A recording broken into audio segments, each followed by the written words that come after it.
옛날, 아주 먼 옛날에 하늘이 무심하게도 비 한 방울 내려주지 않아 온 세상이 타들어가던 시절이 있었습니다. 구름 한 점 없이 맑은 하늘에서는 매일같이 뜨거운 태양볕이 쏟아져 내렸고, 며칠이고 몇 달이고 계속되는 가뭄에 산천초목은 누렇게 말라 생기를 잃어가고 있었습니다. 기름지기로 소문났던 논바닥은 마치 거북이의 등처럼 쩍쩍 갈라져 그 틈 사이로 메마른 먼지만이 풀썩거렸으며, 마을 앞을 흐르던 맑은 시냇물도 바닥을 드러낸 지 오래라 물고기들은 온데간데 없고 하얀 자갈돌만이 햇볕에 달궈지고 있었습니다. 이 깊은 산골 마을에는 가난하지만 글 읽기를 게을리하지 않는 한 선비가 살고 있었는데, 사람들은 그를 한 생원이라 불렀습니다. 한 생원의 집은 비바람만 겨우 피할 정도로 낡은 초가집이었고, 방 안에는 낡은 책상 하나와 손때 묻은 책 몇 권이 전부인 살림살이였습니다. 그의 옷차림을 보면 소매 끝이 달아 해져 있고 각근은 빛이 발해 있었지만, 책을 읽는 그의 눈빛만큼은 밤하늘의 별처럼 맑고 초롱초롱하여 누구도 그를 함부로 대하지 못하는 기품이 서려 있었습니다. 한생원은 비록 끼니를 잇기 어려울 정도로 가난했지만 자신의 배고픔보다 이웃의 고통을 더 아파하는 어진 성품을 가진 사람이었습니다.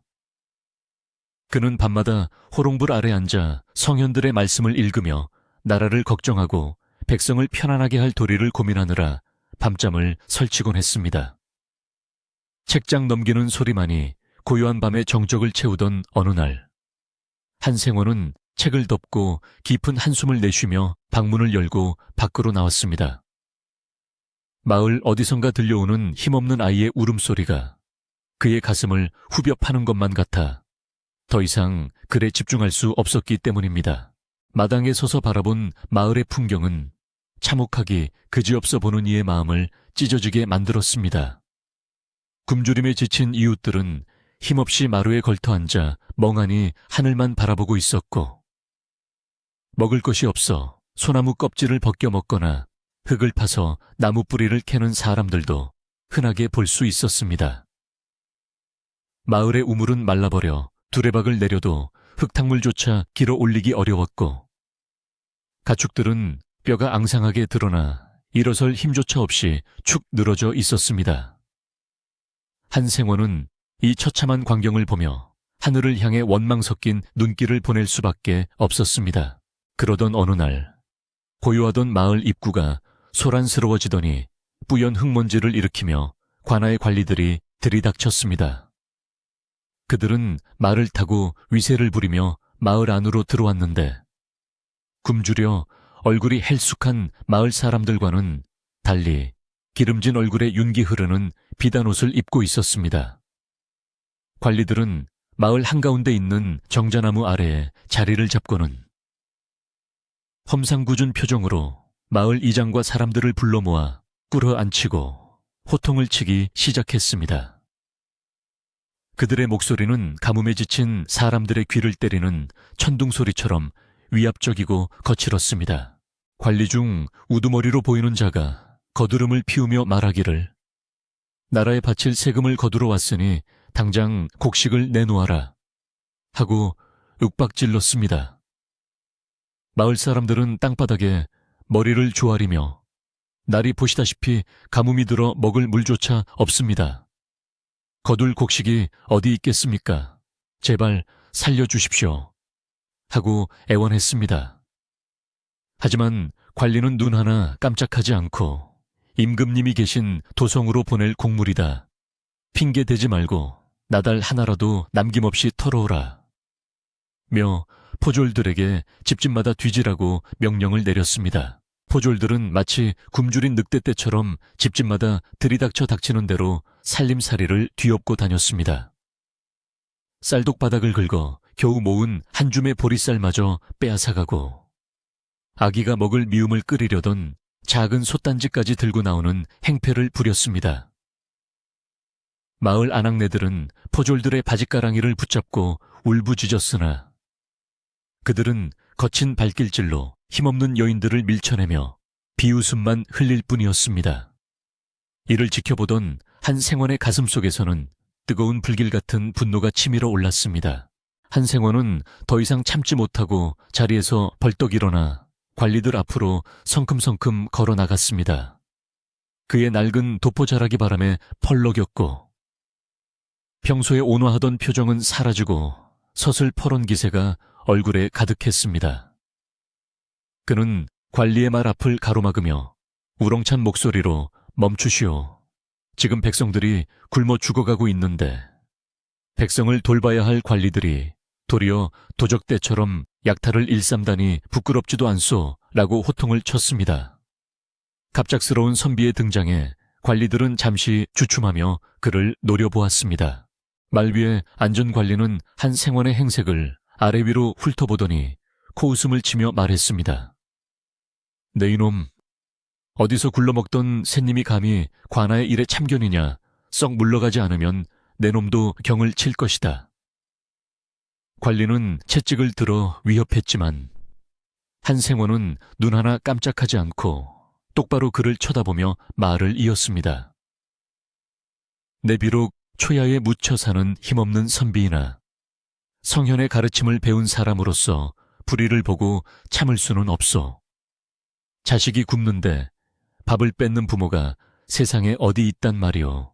한 생원의 당당한 태도에 마을 사람들은 숨을 죽이고 그 모습을 지켜보았습니다. 관리는 얼굴이 불그락푸르락해져서 포졸들에게 한 생원을 끌어내라고 소리쳤습니다. 포졸들이 달려들어 한 생원을 거칠게 밀치고 땅바닥에 내동댕이 쳤지만 그는 흙먼지를 뒤집어 쓴 채 다시 일어나 앉아 꼿꼿한 자세를 잃지 않았습니다. 당신들이 뺏어가는 저 곡식은 백성들의 피와 살이오. 저걸 가져가면 이 마을 사람들은 다 죽으란 말이오. 한 생원의 절규는 메마른 하늘에 메아리 쳤습니다. 결국 관리들은 마을 사람들의 마지막 남은 식량까지 탈탈 털어 수레에 싣고는 유유히 마을을 빠져나갔습니다. 그들이 떠난 자리에는 흙먼지와 함께 마을 사람들의 통곡 소리만이 남았습니다. 한 생원은 멍하니 앉아있는 이웃집 할머니의 손을 잡아주며 끓어오르는 울분을 사겨야만 했습니다. 그는 자신이 읽은 책들이 무력하게만 느껴졌고 백성을 구하지 못하는 학문이 무슨 소용이 있는가 하는 깊은 회의감이 밀려왔습니다. 그날 밤 한 생원은 캄캄한 방 안에 홀로 앉아 깊은 생각에 잠겼습니다. 그는 관리들이 임금님의 이름을 팔아 백성을 괴롭히고 있다는 것을 잘 알고 있었습니다.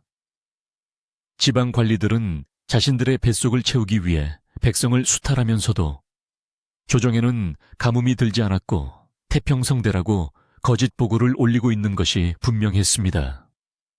임금님은 구중궁궐 깊은 곳에 계시니 백성들의 이러한 참상을 알 길 없이 간신들의 말만 믿고 계실 것이라는 생각이 들자 한 생원은 주먹을 불끈 쥐었습니다. 임금님은 백성의 어버이시라 했다. 어버이가 자식들이 굶어 죽어가는 것을 알고도 모른 체하실 리가 없다. 이는 필시 중간에서 눈과 귀를 가리는 자들의 소행일 것이다. 한 생원은 혼잣말을 되뇌며 결심을 굳혔습니다. 자신이 직접 한양으로 올라가 임금님을 뵙고 이 모든 사실을 낱낱이 고해야겠다고 마음먹었습니다.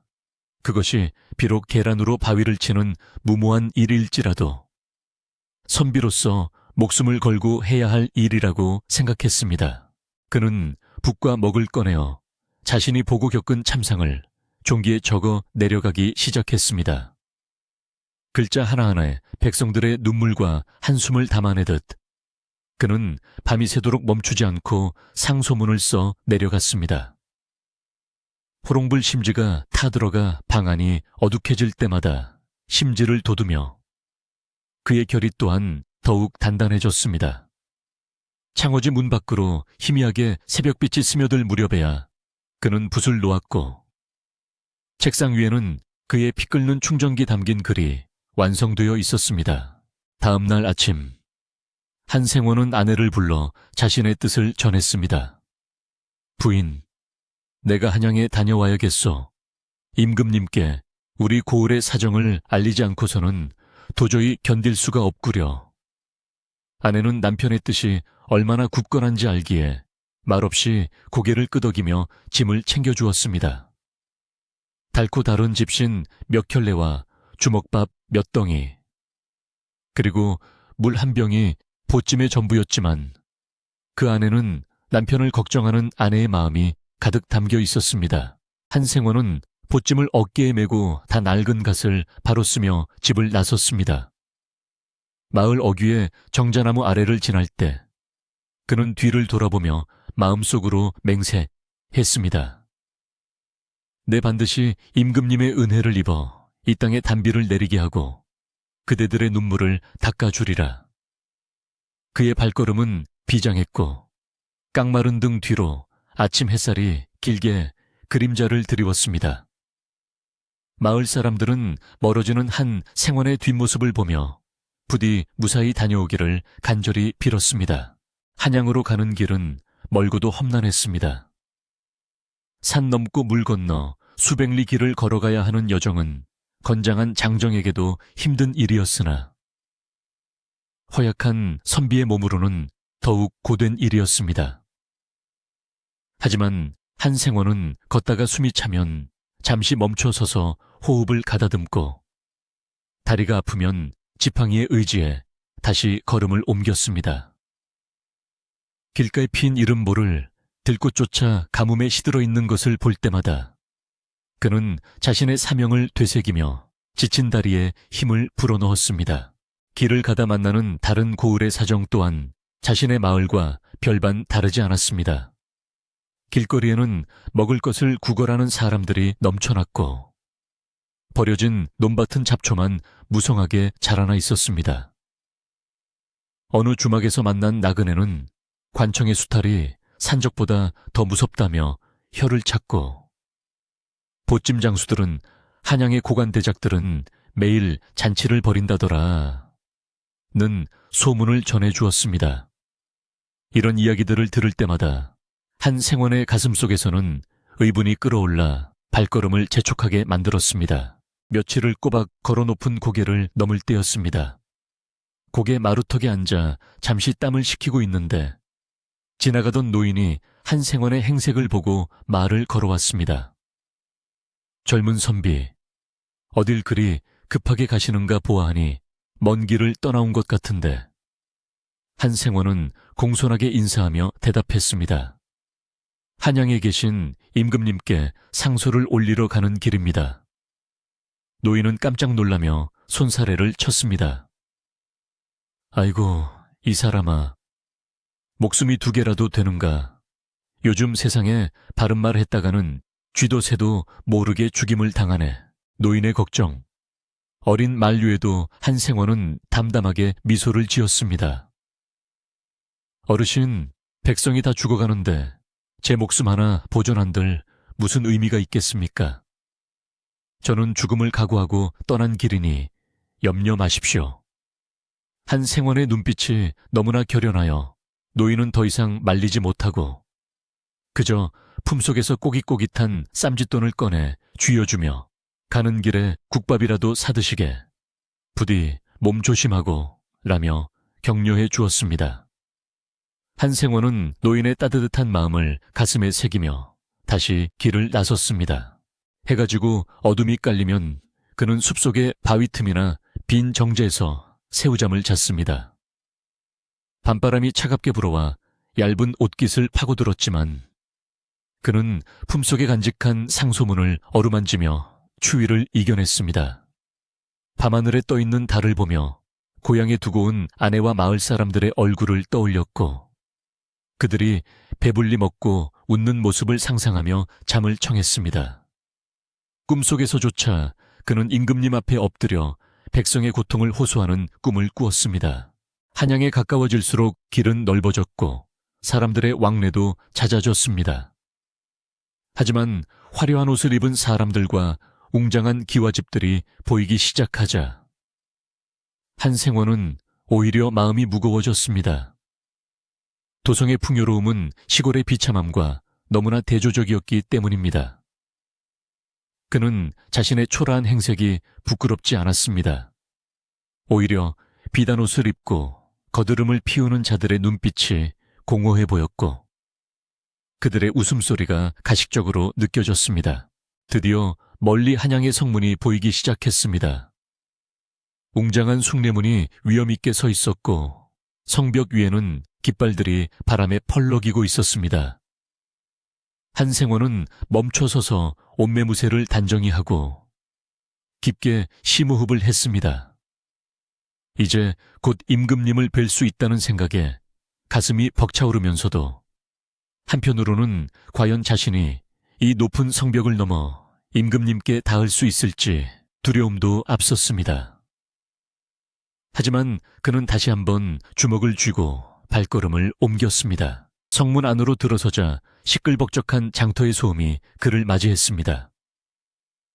온갖 물건들이 넘쳐나고 활기 넘치는 사람들의 모습은 마치 다른 세상에 온 것만 같았습니다. 그러나 한생원은 그 화려함에 눈길을 주지 않고 곧장 궁궐이 있는 북쪽을 향해 걸어갔습니다. 그의 낡은 집시는 먼 길을 오느라 다해져서 발가락이 보일 정도였지만 그의 발걸음은 그 어느 때보다 힘차고 당당했습니다. 이제 그의 앞에는 운명을 건 거대한 도전이 기다리고 있었습니다. 한양의 거리는 눈이 휘둥그레질 만큼 번화하고 사람들의 물결로 가득 차 있었습니다. 시골에서 온 한생원의 눈에는 모든 것이 낯설고 어지러울 지경이었습니다. 길 양옆으로 늘어선 기와집들은 하늘을 찌를 듯 높았고 비단 옷을 입은 사람들은 어깨를 부딪히며 바쁘게 오가고 있었습니다. 어디선가 맛있는 음식 냄새가 풍겨왔고 흥겨운 노랫가락 소리도 들려왔습니다.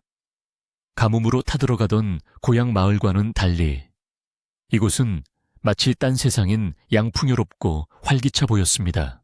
하지만 한생원은 그 화려함 속에 감춰진 그림자를 놓치지 않았습니다. 화려한 기와집 뒤편 골목에는 누더기를 걸친 거지들이 웅크리고 앉아 있었고 시장 한 구석에서는 병든 노인이 힘없이 누워 신음하고 있었습니다. 쌀가게 앞에는 흰쌀이 산더미처럼 쌓여 있었지만 값이 너무 비싸 가난한 사람들은 그저 침만 삼키며 바라볼 뿐이었습니다. 한생원은 풍요 속의 빈곤을 목격하며 가슴 한구석이 묵직하게 조여오는 것을 느꼈습니다. 도성이 이토록 풍요로운데 지방의 백성들은 굶어 죽어가고 있다는 사실이 더욱 그를 비통하게 만들었습니다. 그는 관청들이 모여있는 육조 거리 쪽으로 발걸음을 옮겼습니다. 그곳은 더욱 위엄있고 삼엄한 분위기가 감돌았습니다. 높은 담장 너머로 관리들이 바쁘게 드나들고 있었고 문 앞을 지키는 포졸들은 창을 들고 서슬퍼런 눈으로 사람들을 감시하고 있었습니다. 한생원은 그 앞을 지나며 관리들의 얼굴을 유심히 살펴보았습니다. 그들의 얼굴에는 기름기가 흘렀고 옷매무새는 흐트러짐 없이 깔끔했습니다. 고향에서 보았던 백성을 수탈하던 관리들의 모습과 하나도 다를 바가 없었습니다. 그때 갑자기 거리 곳곳에서 요란한 북소리와 징소리가 울려 퍼지기 시작했습니다. 길을 비켜라, 썩 물러나라. 포졸들이 긴 막대기를 휘두르며 사람들을 길가로 몰아세웠습니다.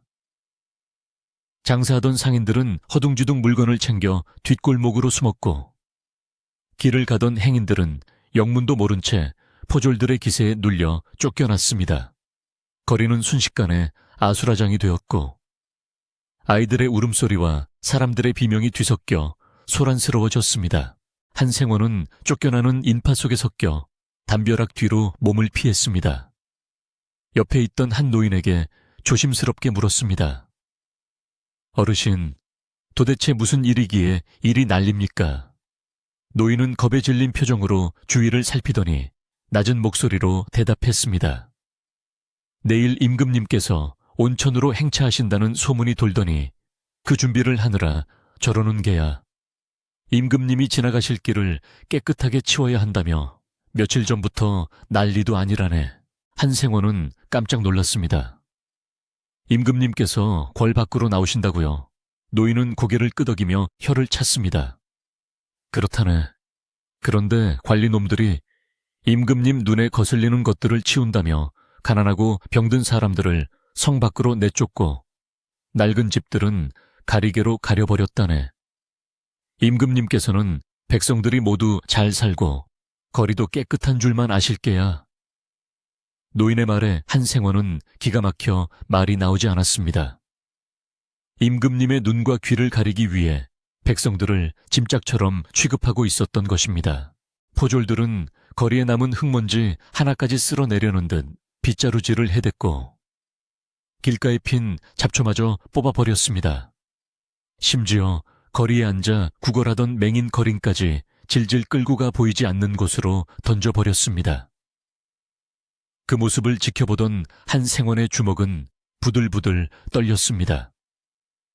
이것이 태평성대의 민낯이란 말인가? 임금님이 보시는 세상은 모두 거짓으로 꾸며진 연극에 불과하구나.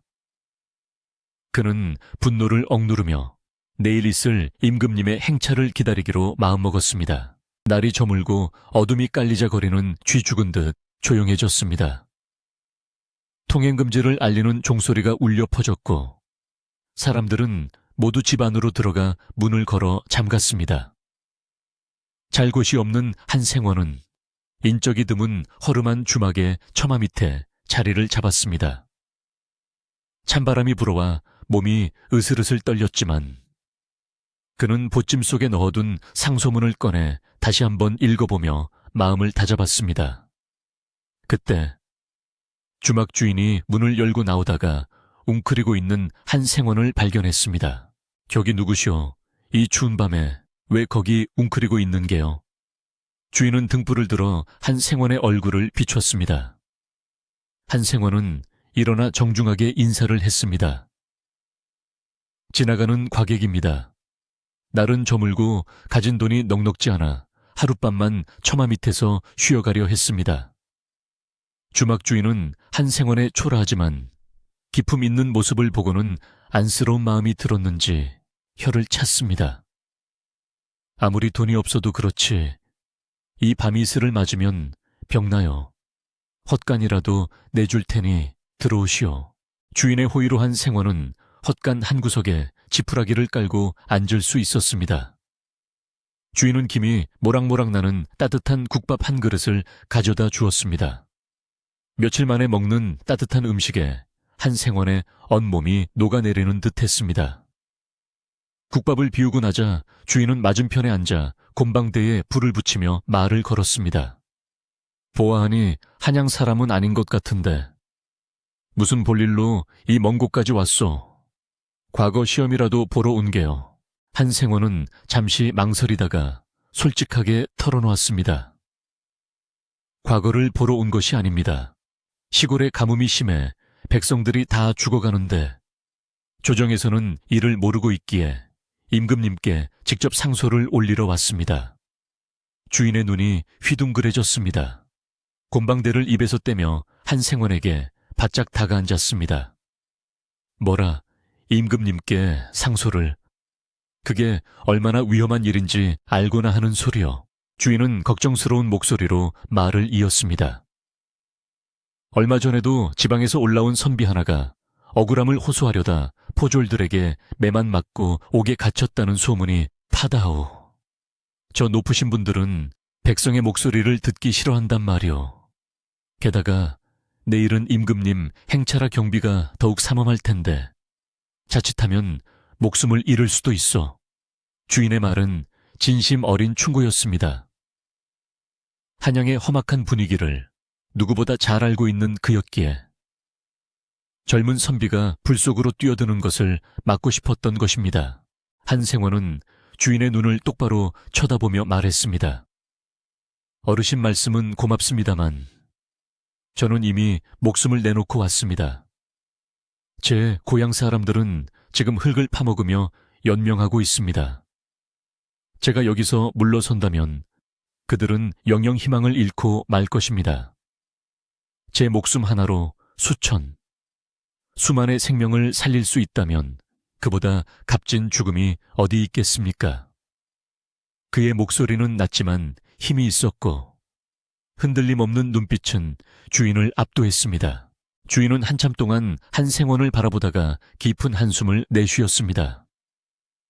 허허, 참으로 대단한 기가애로구먼.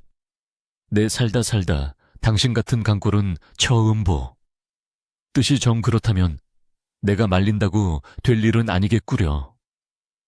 주인은 자리에서 일어나 헛간 구석을 뒤적거리더니 낡은 도끼 하나와 거적대기 한 장을 꺼내 한 생원 앞에 놓았습니다. 한 생원이 의아한 눈빛으로 쳐다보자 주인이 말했습니다. 옛말에 죽기를 각오하고 상소를 올릴 때는 도끼를 지니고 간다 들었소. 내 말이 틀리면 이 도끼로 내 목을 치라는 뜻이라더군. 자네의 그 결기가 하늘에 닿기를 바라네. 그것은 지부상소, 치후샹슈의 뜻을 담은 물건이었습니다. 한 생원은 주인의 깊은 뜻을 알아차리고 도끼와 거적을 받아들며 고개 숙여 감사를 표했습니다. 어르신의 은혜, 죽어서도 잊지 않겠습니다. 주인이 방으로 들어간 후 한 생원은 도끼날을 어루만지며 밤새 잠을 이루지 못했습니다. 녹슨 도끼였지만 그의 손에는 천하를 배울 명검보다 더 무겁게 느껴졌습니다. 밖에서는 새벽을 알리는 닭 울음소리가 들려왔고 멀리서 북소리가 둥둥 울리기 시작했습니다. 임금님의 행차 준비가 시작된 것입니다. 한 생원은 옷매무새를 가다듬고 보찜 속에 상소문을 깊숙이 찔러 넣었습니다. 그리고 도끼와 거적을 옆구리에 끼고 결연한 표정으로 헛간 문을 나섰습니다. 거리는 새벽부터 부산스러웠습니다. 어제보다 더 많은 군사들이 길가에 배치되어 개미 새끼 한 마리 얼씬하지 못하게 막고 있었습니다. 길바닥에는 황토가 뿌려져 있었고 집집마다 태극기가 걸려 있었습니다. 백성들은 길가에 엎드려 고개조차 들지 못하고 숨죽이고 있었습니다. 한 생원은 군사들의 눈을 피해 골목길을 돌아 행차 행렬이 지나갈 큰 길가 뒤편에 자리를 잡았습니다. 심장이 쿵쿵 뛰었지만 머릿속은 어느 때보다 맑았습니다. 시간이 흐를수록 북소리는 점점 더 커져갔고 화려한 깃발들이 물결치듯 다가오는 것이 보였습니다. 웅장한 취타대 연주 소리가 온 장안을 뒤흔들었고 말을 탄 호위 무사들이 위풍당당하게 행렬을 이끌고 있었습니다. 그 뒤로 황금색 가마가 보였습니다. 바로 임금님이 타고 계신 어가였습니다. 가마 주위에는 수많은 신하들과 궁녀들이 따르고 있었고 그 화려함은 눈이 부실 지경이었습니다. 백성들은 땅에 이마를 대고 상감마마 만세를 외쳤지만 그 목소리에는 기쁨보다 두려움이 서려 있었습니다. 한 생원은 숨을 죽이고 때를 기다렸습니다. 호위 무사들이 자신의 앞을 지나가고 임금님의 가마가 서서히 다가오는 그 순간을 노렸습니다. 군사들의 삼엄한 경계를 뚫고 나가는 것은 불가능에 가까워 보였지만 그에게는 다른 선택지가 없었습니다. 그는 손에 쥔 도끼를 꽉 움켜쥐었습니다. 손바닥에 땀이 배어 축축해졌지만 그의 눈빛은 먹이를 노리는 매처럼 날카롭게 빛났습니다.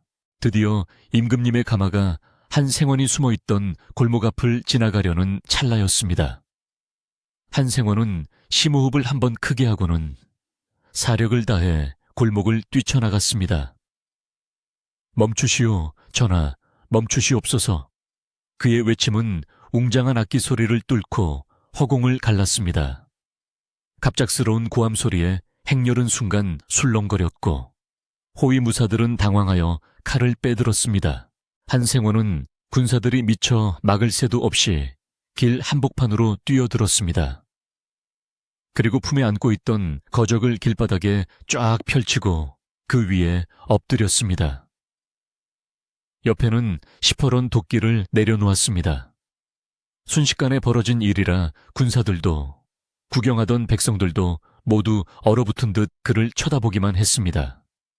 먼지를 뒤집어 쓴 낡은 선비의 옷, 그리고 그 옆에 놓인 섬뜩한 도끼. 그것은 평화로운 행차 행렬에 찬물을 끼얹는 충격적인 광경이었습니다.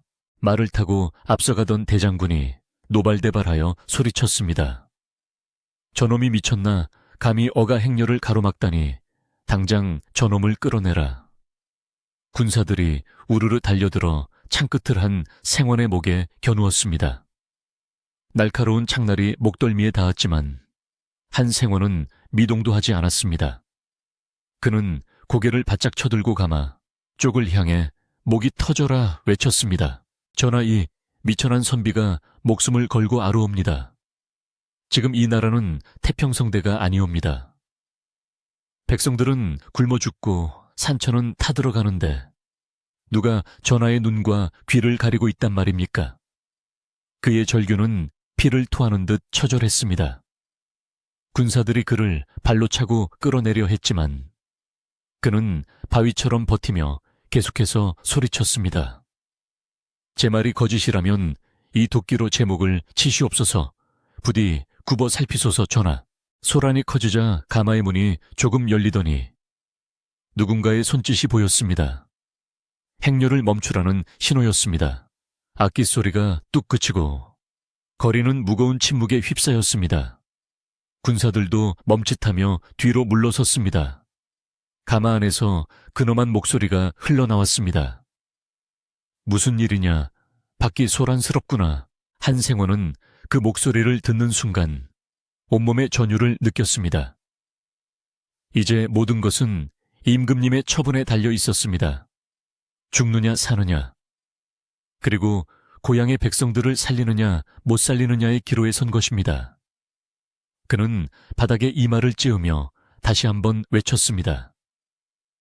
전하, 백성의 피눈물을 외면하지 마시옵소서.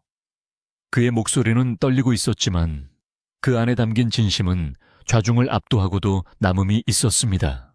주변의 신하들은 당황하여 어쩔 줄 몰라 했습니다. 전하, 미친 자가 행패를 부리는 것이오니 개의치 마시옵소서. 당장 치워버리겠나이다. 한 간신히 감아 옆에 붙어 속삭였습니다. 하지만 임금님은 손을 들어 그를 제지했습니다. 아니다. 저자의 기세가 예사롭지 않구나. 내 직접 들어봐야겠다. 가마의 문이 활짝 열리고 드디어 임금님의 용안의 모습을 드러냈습니다. 화려한 골룡포를 입은 임금님은 눈을 가늘게 뜨고 길바닥에 엎드린 한 생원을 내려다보았습니다. 그리고 그의 옆에 놓인 도끼를 보고는 미간을 찌푸렸습니다. 도끼를 들고 짐의 앞을 막다니 내 목숨이 아깝지 않은 게냐? 임금님의 질문은 서리발처럼 차가웠지만 그 속에는 호기심도 서려 있었습니다. 한생원은 고개를 들고 임금님의 눈을 똑바로 바라보았습니다. 소신, 목숨이 아까웠다면 이 자리에 서지 않았을 것입니다. 제 목숨보다 1000만 배 더 중한 백성들의 목숨이 경각에 달려있기에 죽음을 무릅쓰고 전하를 뵙고자 하였습니다. 그의 눈빛은 임금님의 위엄 앞에서도 전혀 기죽지 않고 형형하게 빛났습니다. 주변을 둘러싼 군사들과 백성들은 침을 꼴깍 삼키며 이 숨막히는 대치를 지켜보았습니다. 바람마저 숨을 죽인 듯 고요한 거리에는 두 사람의 시선만이 팽팽하게 얽혀 있었습니다. 한 생원의 낡은 각근이 바람에 가늘게 떨렸고 그의 거친 손등 위로 흙먼지가 내려앉았습니다. 이제 곧 한 생원의 운명을 이 나라 백성들의 운명을 가를 대화가 시작되려 하고 있었습니다. 임금님의 차가운 질문이 떨어지자 거리는 다시 한번 숨막히는 정적에 휩싸였습니다. 도끼를 들고 짐의 앞을 막다니 내 목숨이 아깝지 않은 게냐? 그 목소리는 마치 한겨울의 칼바람처럼 날카로워 듣는 이들의 오금을 저리게 만들었습니다. 주변을 에워싼 호위 무사들의 손에는 이미 시퍼런 칼날이 번뜩이고 있었고 금방이라도 한 생원의 목을 칠 기세였습니다. 구경하던 백성들은 혹여나 피바람이 불까 두려워 눈을 질끈 감거나 고개를 돌렸습니다. 그러나 멍석 위에 엎드린 한 생원은 미동조차 하지 않았습니다. 그의 등은 곧게 펴져 있었고 땅을 짚은 두 손에는 핏줄이 붉어져 나와 있었습니다. 한 생원은 천천히 고개를 들어 임금님을 올려다보았습니다. 그의 눈가에는 긴 여정의 피로와 흙먼지가 가득했지만 눈동자만큼은 흔들림 없이 맑고 깊었습니다. 그는 깊은 숨을 한번 들이마신 뒤 뱃속 깊은 곳에서 끌어올린 목소리로 답했습니다. 전하, 소신은 이미 죽은 목숨이나 다름없사옵니다. 고향의 처자식과 이웃들이 굶주림에 허덕이며 죽어가고 있는 마당에 저 혼자 살아남은들 무슨 의미가 있겠사옵니까? 차라리 전하의 칼에 죽어 그 피로써 이 나라의 참담한 현실을 알릴 수만 있다면 소신은 웃으며 죽을 수 있사옵니다. 그의 목소리는 떨리지 않았습니다. 오히려 그 당당함에 압도된 것은 주변에 서 있던 고관대작들이었습니다. 비단 관복을 입고 배가 불룩하게 나온 대신들은 한 생원의 말에 흠칫 놀라 서로의 눈치를 살피기에 바빴습니다. 그들은 임금님께 거짓으로 태평성대를 구하고 백성들의 고혈을 짜내어 자신들의 곳간을 채워온 자들이었기 때문입니다. 한 생원의 입에서 더 큰 진실이 터져 나올까봐 그들의 임에는 식은땀이 송골송골 맺히기 시작했습니다. 가마 옆에 서 있던 한 간신이 다급하게 앞으로 나서며 소리쳤습니다. 전하 저자의 말을 들을 필요도 없사옵니다. 필시 미친 자이거나 불순한 무리가 보낸 첩자가 분명하옵니다. 거룩한 행차길에 도끼를 들고 나타난 것만으로도 다역죄인이오니 당장 저놈의 목을 베어 엄벌에 처하소서. 다른 신하들도 덩달아 목소리를 높였습니다. 그렇사옵니다. 전하 저런 흉악한 자의 말에 귀를 기울이시면 아니도옵니다. 어서 행차를 재촉하시옵소서. 신하들의 아우성 속에서도 임금님은 한 생원에게서 눈을 떼지 않았습니다. 임금님은 어릴 적부터 궁궐 안에서만 자라 세상 물정에 어두운 면은 있었으나 사람의 진심을 읽을 줄 아는 총명함은 가지고 있었습니다. 눈앞에 엎드린 저 초라한 선비의 눈빛은 거짓을 말하는 자의 눈빛이 아니었습니다. 죽음을 각오한 자만이 가질 수 있는 비장함과 결기가 서려 있었습니다. 게다가 그 옆에 놓인 녹슨 도끼는 단순한 위협용이 아니라 자신의 목숨을 담보로 하겠다는 무언의 맹세처럼 보였습니다. 임금님은 손을 들어 신하들을 조용히 시켰습니다. 시끄럽다. 짐은 아직 저 선비의 말을 다 듣지 못하였다. 너희는 물러서라. 임금님의 단호한 명령에 신하들은 입을 다물고 뒤로 물러설 수밖에 없었습니다. 임금님은 다시 한 생원을 향해 말했습니다. 그대는 아까 내 눈과 귀가 가려졌다고 하였다. 그리고 백성들이 굶어 죽고 있다고 하였지. 짐이 매일 받는 보고에 따르면 올해 농사는 풍년이요. 곳곳에서 칭송 노래가 울려 퍼진다고 하였는데 그대의 말이 사실이라는 증거가 어디 있느냐. 한 생원은 기다렸다는 듯이 다시 한번 바닥에 머리를 쿵 찌으며 통곡하듯 외쳤습니다. 전하, 그것이 바로 간신배들이 꾸며낸 거짓이옵니다. 전하께서 보시는 보고서는 먹물로 쓰인 종이일 뿐이지만 소신이 밟고 온 땅은 백성들의 피눈물로 얼룩져 있사옵니다. 전하께서 드시는 수라상의 쌀밥이 어디서 왔는지 아시옵니까? 그것은 자식 팔아넘긴 어미의 눈물이요. 흙을 파먹다 죽은 아이들의 뼈가루이옵니다. 한 생원의 절규는 구경하던 백성들의 가슴을 후벼 팠습니다. 여기저기서 훌쩍이는 소리가 들려오기 시작했습니다. 그들도 한양의 풍요 속에 가려져 있었지만 고향에 있는 부모 형제들의 소식을 모르지 않았기 때문입니다. 한 생원은 말을 이었습니다. 소신이 사는 고을뿐만 아니라 이곳 한양으로 올라오는 수백 리 길 내내 성한 논밭을 보지 못했사옵니다. 강물은 말라 비틀어졌고 소나무 껍질은 다 벗겨져 하얗게 속살을 드러냈으며 길가에는 굶어 죽은 시신들이 거적도 없이 나뒹굴고 있사옵니다. 그는 잠시 숨을 고르더니 품속에서 꼬깃꼬깃해진 상소문을 꺼내 두 손으로 높이 받쳐 들었습니다. 이 상소문에는 제가 오는 길에 목격한 참상과 탐관 오리들의 수탈이 낱낱이 적혀 있사옵니다. 관리들은 세금을 걷는다며 솥단지와 숟가락까지 빼앗아가고 항의하는 백성들을 짐승처럼 매질하였습니다. 이것이 어찌 태평성대라 할 수 있사옵니까? 이것이 어찌 임금님의 은덕이라 할 수 있사옵니까? 임금님의 표정이 점점 굳어졌습니다. 그는 가마에서 내려올 듯 몸을 앞으로 기울이며 내관에게 눈짓을 하여 상소문을 가져오게 했습니다. 내관이 떨리는 손으로 상소문을 받아 임금님께 올렸습니다. 임금님이 상소문을 펼쳐 읽어 내려가는 동안 사방은 쥐 죽은 듯 고요했습니다. 종이를 넘기는 소리만이 유난히 크게 들렸습니다.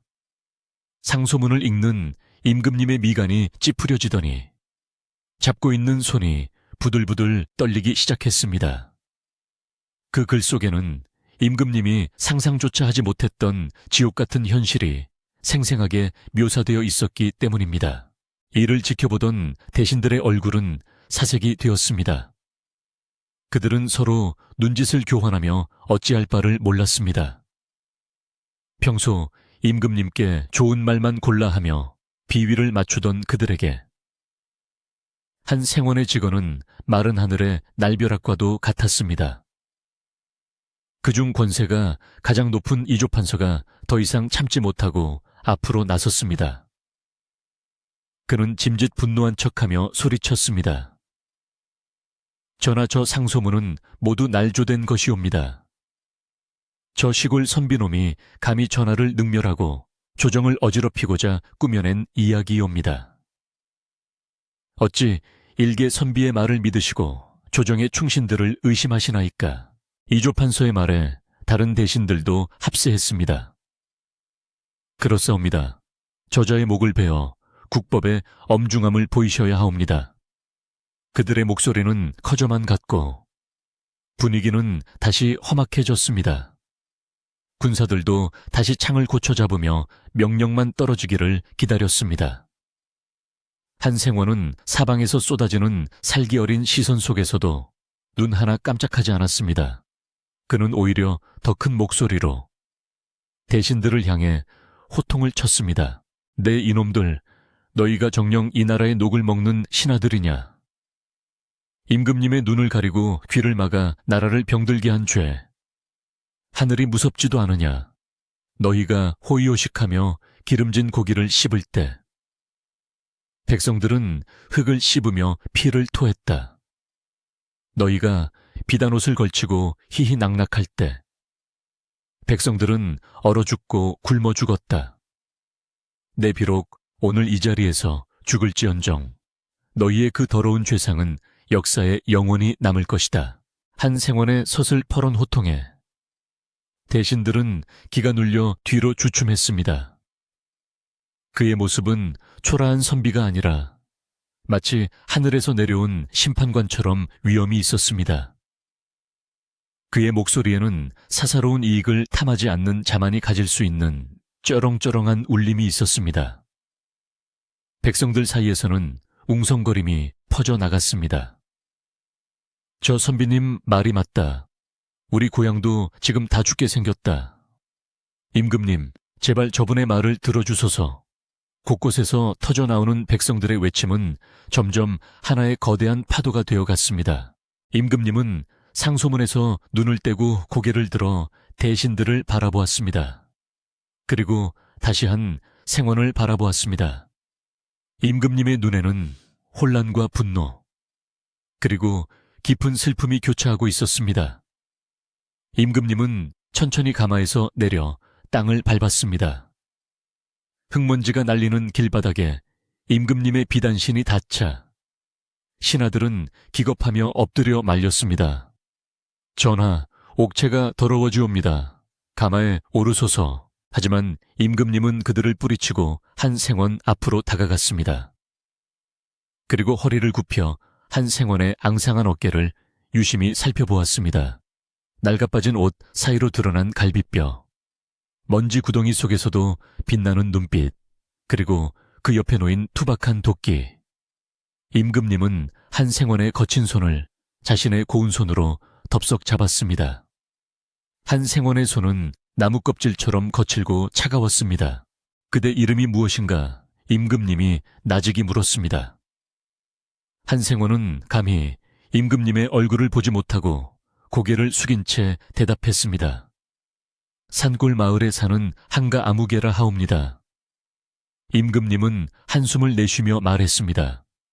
한 생원이라, 내 그대의 말이 참인지 거짓인지 아직은 다 알 수 없으나 그대의 이 손과 이 도끼가 말하는 바는 짐의 가슴을 치는구나.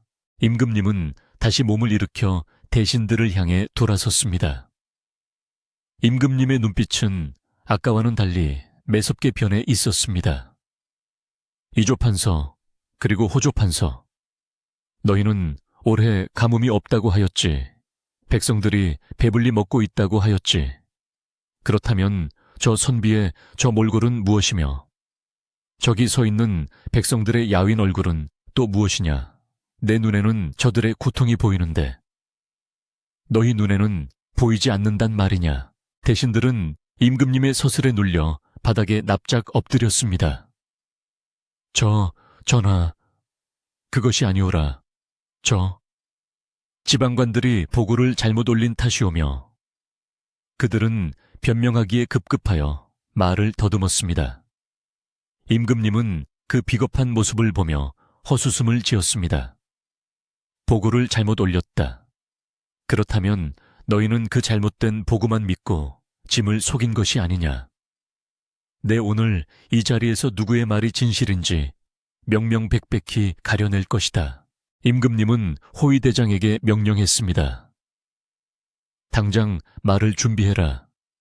짐이 직접 저 선비가 말한 곳으로 가볼 것이다. 아니, 갈 필요도 없겠다. 지금 당장 성문 밖으로 나가 근처 마을만 둘러보아도 알 수 있겠지. 임금님의 파격적인 선언에 대신들은 전하, 아니 도옵니다, 위험하옵니다 하며 뜯어 말렸습니다. 하지만 임금님은 단호했습니다. 백성이 죽어가는데 임금이 궁궐에만 처박혀 있는 것이 더 위험한 일이다. 내 눈으로 직접 확인하겠다. 그리고 임금님은 한 생원을 일으켜 세웠습니다. 한 생원, 그대가 앞장서라. 그대가 본 그 참상을 내게도 보여다오. 만약 그대의 말이 사실이라면 내 그대에게 큰 절이라도 올릴 것이나 만약 거짓이 조금이라도 섞여 있다면 내 손으로 그대의 목을 칠 것이다. 알겠느냐? 임금님의 말씀은 엄중했지만 그 안에는 한 생원에 대한 일말의 믿음이 싹트고 있었습니다.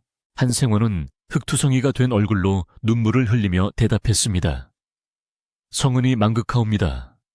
전하, 소신의 말이 거짓이라면 이 자리에서 천벌을 받아 마땅하옵니다. 부디 소신의 안내를 받아주소서. 한 생원은 도끼를 다시 챙겨들고 비틀거리는 다리에 힘을 주어 일어섰습니다. 그의 낡은 도포 자락이 바람에 휘날렸습니다. 분위기는 완전히 반전되었습니다. 역적으로 몰려 죽을 뻔했던 한 생원이 이제는 임금님의 길잡이가 되어 앞장서게 된 것입니다.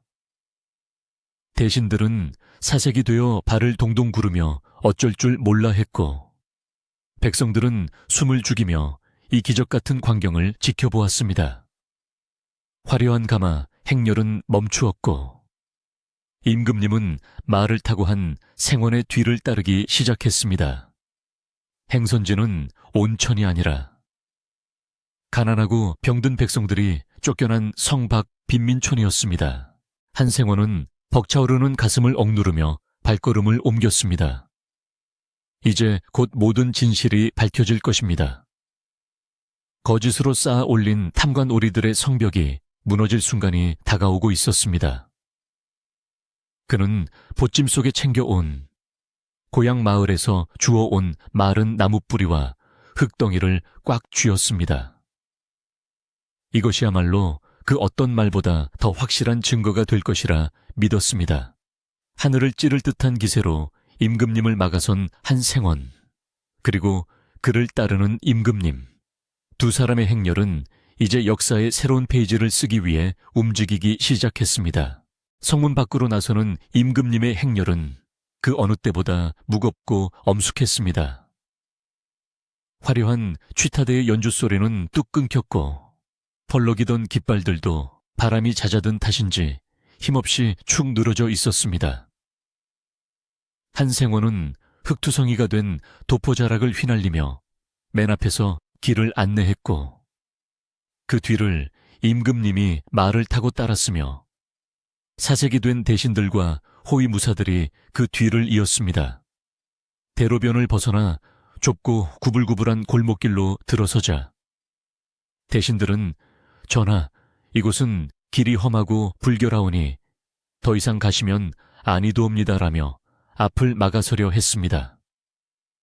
하지만 임금님은 채찍을 들어 그들을 물러나게 하고는 묵묵히 한 생원의 뒤를 따를 뿐이었습니다. 한 생원이 멈춰 선 곳은 성벽 바로 아래. 사람들이 잘 다니지 않는 후미진 곳이었습니다. 그곳에는 거대한 병풍 같은 가림막이 길게 쳐져 있어 안쪽을 전혀 볼 수 없게 되어 있었습니다. 대신들은 임금님의 행차 때 미관을 해친다며 가난한 판자촌을 이 가림막으로 가려놓았던 것입니다. 겉보기에는 깨끗한 비단천으로 가려져 있었으나 그 너머에서는 썩은 냄새와 신음소리가 새어나오고 있었습니다. 한생원은 떨리는 손으로 가림막을 가리키며 말했습니다. 전하, 이 화려한 비단 장막 뒤에 진실이 숨겨져 있사옵니다. 부디 저 장막을 걷어내시고 백성의 민낯을 보아주시옵소서. 임금님은 호위 대장에게 눈짓을 보냈고 대장의 명령에 따라 병사들이 달려들어 가림막을 뜯어내기 시작했습니다. 지직 하는 소리와 함께 비단천이 찢겨나가자 감춰져 있던 참혹한 광경이 세상 밖으로 드러났습니다. 그곳은 사람 사는 마을이라기보다는 짐승의 우리와 다를 바가 없었습니다. 다 쓰러져가는 움막들이 다닥다닥 붙어 있었고 오물이 흐르는 개청에는 파리떼가 들끓고 있었습니다. 그리고 그곳에는 행차길에서 쫓겨난 병든 노인들과 굶주린 아이들이 짐짝처럼 널브러져 있었습니다. 갑자기 쏟아지는 햇살에 눈이 부신 듯 움막에 숨어있던 사람들이 하나둘 고개를 내밀었습니다. 그들의 모습은 차마 눈뜨고 볼 수 없을 지경이었습니다. 뼈만 앙상하게 남은 아이들은 배만 불룩하게 튀어나와 있었고 어른들의 얼굴은 흙빛으로 변해 생기라고는 찾아볼 수 없었습니다. 임금님의 등장을 알아차린 사람들은 놀라 도망치려 했으나 기운이 없어 그 자리에 주저앉거나 기어갈 뿐이었습니다. 임금님은 말에서 내려 그 참혹한 현장으로 걸어 들어갔습니다. 진흙탕이 임금님의 비단신을 더럽혔지만 임금님은 아랑곳하지 않았습니다. 이것이 정녕 나의 백성들이란 말인가. 임금님의 입술이 파르르 떨렸습니다. 구중궁궐의 높은 담안에 갇혀 태평성대라는 말만 듣고 살았던 임금님에게 눈앞의 현실은 지옥도와 다름없었습니다. 임금님은 움막 앞에 쓰러져 있는 한 노파에게 다가갔습니다. 노파는 두려움에 몸을 떨며 바닥에 머리를 조아렸습니다. 잘못했습니다. 살려주십시오. 다시는 길거리에 나가지 않겠습니다. 노파의 애원하는 목소리는 임금님의 가슴을 날카로운 비수처럼 찔렀습니다. 임금님은 노파의 손을 잡으며 물었습니다. 할머니, 무엇을 드시고 사십니까? 노파는 대답 대신 옆에 있던 깨진 바가지를 내밀었습니다. 그 안에는 희멀건 죽이 담겨 있었는데 자세히 보니 곡식은 하나도 없고 풀뿌리와 흙을 섞어 끓인 흙탕물이었습니다. 임금님은 그 바가지를 받아들고 냄새를 맡아보았습니다. 역겨운 흙냄새와 풋내가 코를 찔러 구역질이 날 것만 같았습니다. 임금님은 충격에 휩싸여 한동안 말을 잇지 못했습니다. 이런 것을 먹고 살았단 말인가. 한 생원이 옆으로 다가와 품속에서 자신이 가져온 것을 꺼내 보였습니다. 그것은 소나무 껍질을 벗겨 말린 것이었습니다. 전하, 이조차도 없어서 못 먹는 백성이 태반이옵니다. 껍질을 벗겨 씹고 씹어 허기를 달래다가 똥이 나오지 않아 항문이 찢어지고 배가 터져 죽는 자가 부지기수요입니다. 그런데도 조정의 관리들은 곡식이 풍년이라며 거짓을 고하고 남은 껍질마저 세금으로 빼앗아 가려 하옵니다. 한 생원의 눈에서 굵은 눈물방울이 뚝뚝 떨어졌습니다. 임금님은 손에 든 바가지를 바닥에 내려놓고 천천히 몸을 일으켜 뒤따라온 대신들을 바라보았습니다. 임금님의 눈빛은 분노를 넘어어가 슬픔과 허탈함으로 가득 차 있었습니다. 그러나 그 슬픔은 곧 무서운 경로로 변했습니다. 이조판서, 호조판서 앞으로 나오라. 임금님의 호통소리가 빈민촌을 쩌렁쩌렁 울렸습니다. 이름이 불린 두 판서는 사시나무 떨듯 떨며 임금님 앞으로 기어나왔습니다. 그들의 화려한 관복은 이곳의 풍경과 너무나도 이질적이어서 더욱 혐오스럽게 느껴졌습니다. 너희는 보아라. 너희 눈에는 이것이 보이지 않느냐? 이것이 너희가 말한 태평성대냐? 짐이 온천 놀이를 가는 동안 내 백성들은 흙을 파먹고 나무 껍질을 씹으며 죽어가고 있었다. 너희는 짐의 눈을 가리고 귀를 막고 입을 막아 짐을 천하에 어리석은 폭군으로 만들었다. 임금님의 목소리는 벼락처럼 내리꽂혔습니다. 판서들은 바닥에 머리를 찌으며 변명했습니다. 전하, 죽을 죄를 지었사옵니다 하오나 저희도 아래 것들의 보고만 믿었을 뿐 실상은 미처 몰랐사옵니다. 통촉하여 주시옵소서. 몰랐다고 일국의 정승반열에 오른 자들이 백성의 삶을 몰랐다는 것이 말이 되느냐. 몰랐다면 무능한 것이요. 알고도 속였다면 역적이다. 너희는 자신의 배를 불리기 위해 백성의 고혈을 빨아먹고 짐을 기만하여 국정을 농단하였으니 그 죄는 만번 죽어 마땅하다. 임금님은 호위대장에게 서슬퍼런 명령을 내렸습니다. 여봐라, 당장 저 탐관오리들의 관복을 벗기고 포승줄로 묶어라. 내 오늘 이 자리에서 저들의 죄를 물어 백성들의 한을 조금이라도 풀리라.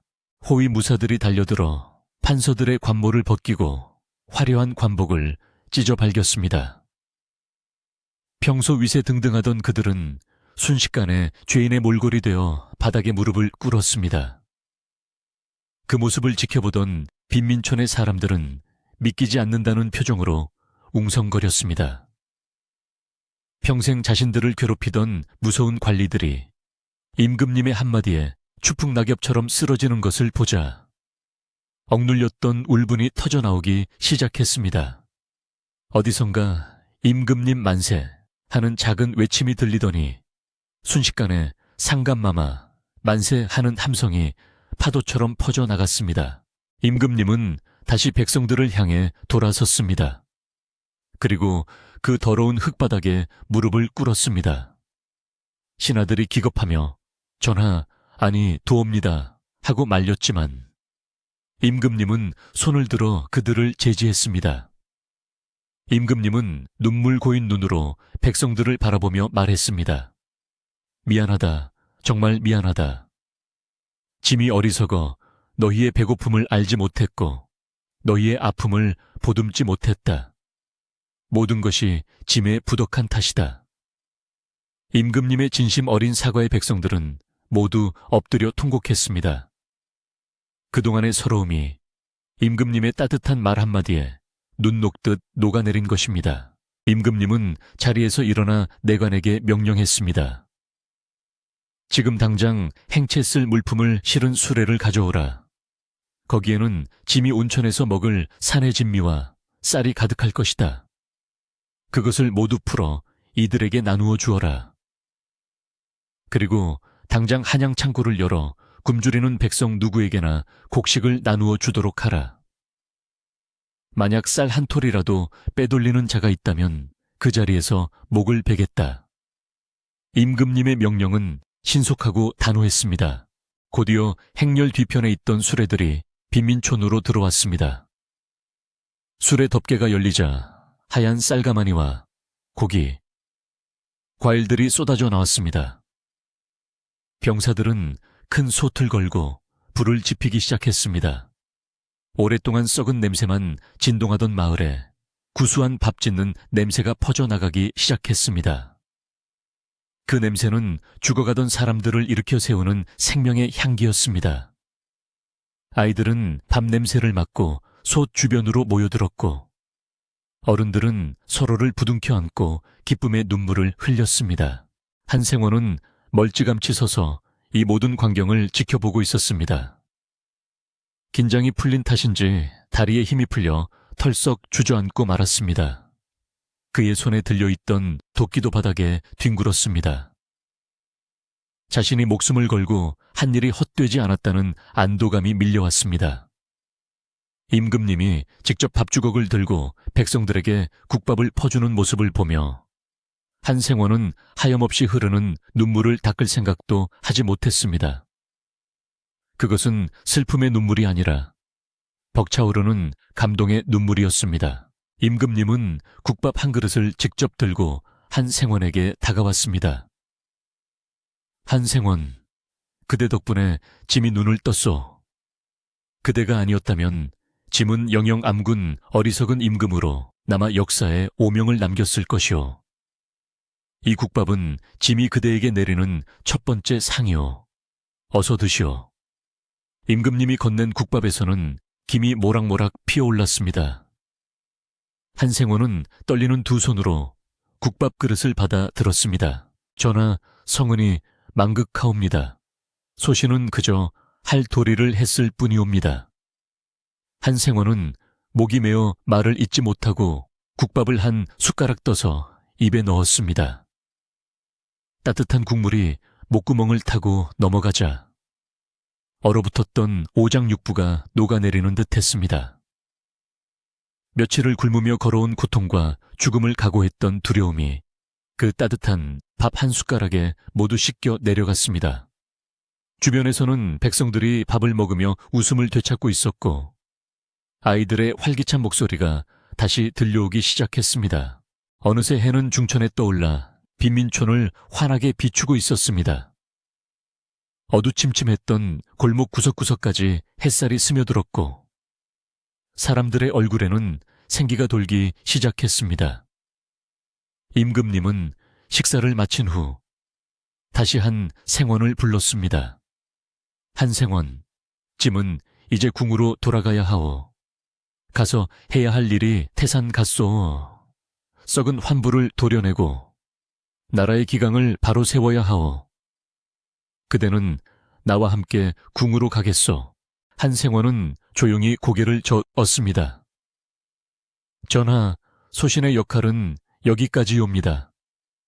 전하께서 백성의 아픔을 아셨으니 이제 조정에는 훌륭한 인재들이 전하를 보필할 것입니다. 소신은 고향으로 돌아가 기다리고 있는 처자식과 이웃들에게 이 기쁜 소식을 전하고 싶습니다. 그리고 내려주신 곡식을 가지고 가서 그들의 줄인 배를 채워주고 싶습니다. 그는 벼슬이나 부귀영화를 탐하지 않았습니다. 오로지 고향의 이웃들을 생각하는 마음뿐이었습니다. 임금님은 한생원의 대답에 크게 감탄했습니다. 참으로 욕심없는 선비로다. 내 그대의 뜻을 꺾지 않겠소. 허나 그대를 빈손으로 보낼 수는 없소. 여봐라, 곡식술의 10대를 준비하여 한생원과 함께 보내라. 그리고 이 도끼는 짐이 가져가겠소. 내 평생 이 도끼를 곁에 두고 보면서 오늘의 부끄러움과 그대의 충정을 잊지 않겠소. 임금님은 한생원의 녹슨 도끼를 소중하게 받아들고는 비단 보자기에 쌌습니다. 임금님의 파격적인 조치에 백성들은 다시 한번 환호했습니다. 한생원은 임금님께 큰 절을 올렸습니다.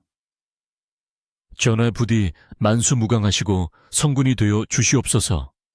임금님은 말에 올라타며 한생원에게 따뜻한 미소를 지어 보였습니다. 잘 가시오, 나의 참된 스승이여. 임금님의 행렬은 다시 궁궐을 향해 움직이기 시작했습니다. 올 때와는 달리 돌아가는 길은 희망으로 가득 차 있었습니다. 관리들은 줄줄이 묶여 끌려갔고 백성들은 그 뒤를 따르며 손을 흔들었습니다. 빈민촌에는 여전히 구수한 밤 냄새가 감돌고 있었고 배를 채운 아이들은 뛰어놀기 시작했습니다. 한생원은 곡식이 가득 실린 술의 열대를 바라보며 벅찬 가슴을 쓸어내렸습니다. 이제 고향으로 돌아갈 시간이었습니다. 그의 낡은 집신은 다 떨어졌지만 발걸음은 날아갈 듯 가벼울 것 같았습니다. 그날 밤 한양의 밤하늘은 유난히 맑고 별이 총총했습니다.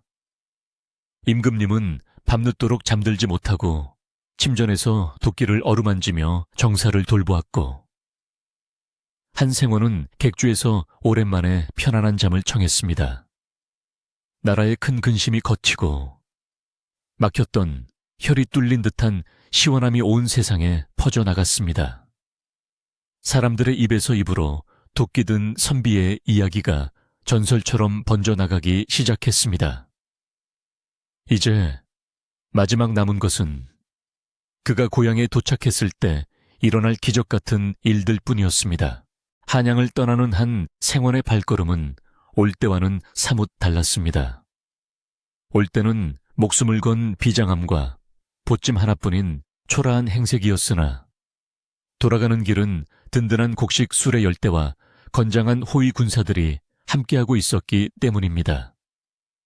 성문 밖까지 배웅 나온 백성들은 한생원님, 부디 살펴가시오 하며 손을 흔들었고 한생원은 그들에게 깊이 허리 숙여 작별 인사를 건넸습니다.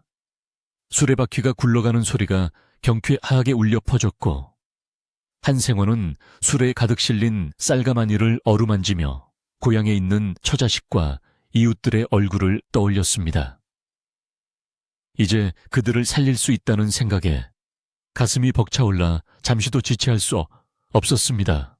돌아가는 길은 여전히 멀고 험했지만 한생원의 마음속에는 희망이라는 등불이 환하게 켜져 있어 전혀 힘들지 않았습니다.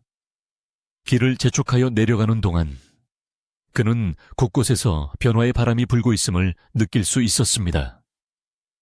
임금님의 엄명이 전국 팔도에 내려져 곳곳에 탐관오리들이 줄줄이 파직당하고 관아의 창고가 열려 굶주린 백성들에게 곡식이 나누어지고 있다는 소문이 들려왔기 때문입니다. 주막에서 만난 사람들의 얼굴에도 전과는 달리 생기가 돌고 있었고 억울함을 호소하던 통곡소리 대신 이제 살았다는 안도의 한숨소리가 들려왔습니다. 한생원은 하늘을 우러러보며 임금님의 결단에 다시 한번 깊은 감사함을 느꼈습니다. 며칠 밤낮을 쉬지 않고 걸어 드디어 익숙한 산세가 눈에 들어오기 시작했습니다. 고향 마을로 들어서는 고갯마루에 올라선 한생원은 잠시 멈춰서서 마을 정형을 내려다보았습니다. 여전히 메마른 논밭과 누렇게 뜬 산천은 그대로였지만 이제 곧 이 땅에도 새로운 기운이 솟아날 것이라 믿어 의심치 않았습니다. 마을 입구의 정자나무는 잎이 다 떨어져 앙상한 가지만 남은 채 마을을 지키고 있었고 인적 없이 고요한 마을 풍경은 마치 시간이 멈춘 듯 적막했습니다. 한생원은 혹여나 그새 무슨 병고라도 생기지 않았을까 하는 불안감에 서둘러 고갯길을 뛰어 내려갔습니다. 마을 어귀에 들어서자 수레바퀴 소리에 놀란 개들이 지저대기 시작했고 방문을 굳게 걸어 잠그고 있던 사람들이 하나둘 고개를 내밀었습니다.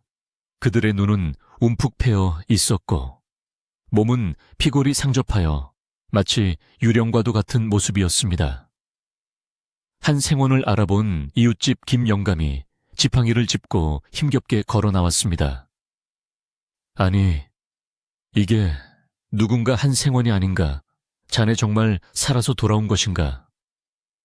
김영감의 목소리는 믿을 수 없다는 듯 떨리고 있었습니다. 뒤이어 한 생원의 아내가 맨발로 뛰쳐나왔습니다. 남편의 모습을 확인한 아내는 그 자리에 주저앉아 하염없이 눈물만 흘렸습니다. 한 생원은 아내에게 달려가 그녀를 부축해 일으켰습니다. 부인, 내가 돌아왔소. 빈손으로 오지 않고 임금님의 은혜를 가득 싣고 왔소. 이제 우리 마을은 살았소. 한 생원의 말에 아내는 남편의 가슴에 얼굴을 묻고 오열했습니다. 뒤따라온 군사들이 수레의 덮개를 걷어내자 눈부시게 하얀 쌀가마니들이 모습을 드러냈습니다. 마을 사람들은 그 광경을 보고도 믿기지 않아 눈을 비비고 또 비볐습니다. 꿈에서조차 보기 힘들었던 귀한 쌀이 산더미처럼 쌓여 있는 것을 보자 여기저기서 탄성이 터져 나왔습니다. 세상에, 이게 쌀이라니 쌀이라니. 한 생원은 지체하지 않고 군사들과 함께 쌀가마니를 내리기 시작했습니다. 여러분, 이 곡식은 임금님께서 우리 마을 사람들을 위해 내려주신 것입니다. 누구 하나 빠짐없이 골고루 나누어 드릴 테니 줄을 서십시오. 그의 목소리는 확신에 차 있었고 마을 사람들은 질서 정연하게 줄을 섰습니다. 쌀을 받아든 사람들은 쌀가마니에 얼굴을 비비며 펑펑 울었고 어떤 이는 그 자리에서 춤을 추기도 했습니다. 오랫동안 잊고 지냈던 웃음소리와 활기가 마을 전체에 퍼져나가기 시작했습니다. 집집마다 굴뚝에서 하얀 연기가 피어오르기 시작했습니다. 밥 짓는 구수한 냄새가 온 마을을 휘감았고 그 냄새는 그 어떤 꽃향기보다도 달콤하고 향긋했습니다. 아이들은 솥단지 옆에 옹기종기 모여 앉아 밥이 다 되기만을 기다리며 침을 삼켰고 어머니들은 눈물을 훔치며 정성스럽게 밥을 지었습니다. 한 생원의 집 마당에서도 큰 가마솥에 불을 지피고 마을 사람들이 함께 먹을 밥을 지었습니다. 한 생원은 갓 지은 하얀 쌀밥 한 그릇을 먼저 사당에 올리고 조상님께 감사의 절을 올렸습니다. 그때였습니다. 마른 하늘에 갑자기 쿠르릉 하는 천둥 소리가 울려 퍼졌습니다. 사람들은 밥을 먹다 말고 놀라서 하늘을 쳐다보았습니다. 며칠 전부터 찌푸둥하던 하늘에 먹구름이 몰려오더니 뚝뚝 빗방울이 떨어지기 시작했습니다. 처음에는 한두 방울이던 빗줄기는 금세 굵어져 소나기가 되어 쏟아져 내렸습니다. 비다 비가 온다. 사람들은 밥숟가락을 놓아두고 마당으로 뛰쳐나가 비를 맞았습니다. 그것은 몇 달 만에 내리는, 아니 1년 만에 내리는 생명수와도 같은 단비였습니다. 메마른 대지는 빗물을 꿀꺽꿀꺽 삼켰고 먼지 날리던 마당은 금세 촉촉하게 젖어들었습니다. 사람들은 하늘을 향해 두 팔을 벌리고 빗물을 받아 마시며 환호했습니다. 임금님의 은덕에 하늘도 감동하셨구나 만세, 만세. 빗물과 눈물이 뒤섞여 사람들의 얼굴을 타고 흘러내렸지만 그들의 표정은 그 어느 때보다 행복해 보였습니다. 한 생원도 마루 끝에 서서 쏟아지는 비를 바라보았습니다. 타들어가던 논밭이 해갈되고 죽어가던 나무들이 다시 숨을 쉬는 소리가 들리는 듯 했습니다. 비는 밤새도록 내렸습니다. 지붕을 두드리는 빗소리는 마치 자장가처럼 평온하게 들렸습니다. 마을 사람들은 배불리 밥을 먹고 따뜻한 방바닥에 누워 빗소리를 들으며 깊은 잠에 빠져들었습니다. 오랜 굶주림과 공포에서 벗어나 맞이하는 참으로 평화로운 밤이었습니다. 한 생원의 집 사랑방에는 호롱불 하나가 은은하게 밝혀져 있었습니다.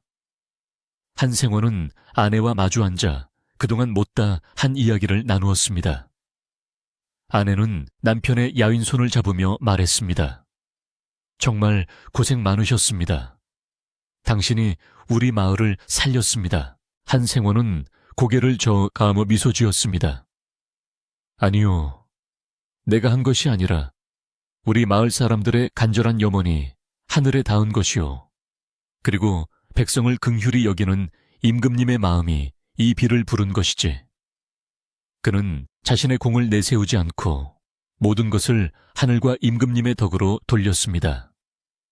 창밖에서는 여전히 비가 주룩주룩 내리고 있었고 그 비는 마을의 묵은 때와 슬픔을 모두 씻어내고 있었습니다.